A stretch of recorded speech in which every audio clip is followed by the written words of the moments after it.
गंगाखेड नगर परिषदेच्या निवडणुकीत माझी बहीण उर्मिला मधुसूदन केंद्रे राष्ट्रवादी काँग्रेस पक्षाच्या उमेदवार म्हणून उभ्या होत्या।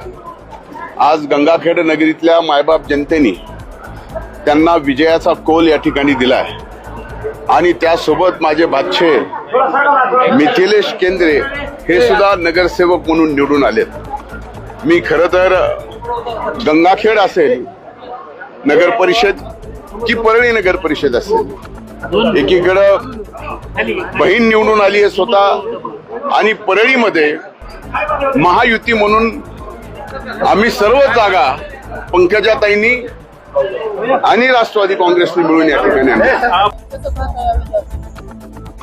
जनतेनं निवडणूक हातात घेतली होती आणि पहिल्या दिवशीपासून विजय हा निश्चित होता। आम्ही विजयाबाबतीत कॉन्फिडंट होतो। 100% विजय झाला। जनतेनं निवडणूक हातात घेतली होती, हा जनतेचा विजय। जनशक्ती विरुद्ध धनशक्ती असायला पाहिजे। भरपूर पैसा वाटला, दादागिरी केली, सगळ्याच गोष्टी झाल्या, परंतु जनतेनं न्याय दिला। शहरवासियांचा हा विजय आहे, सर्वसामान्य जनतेचा हा विषय आहे।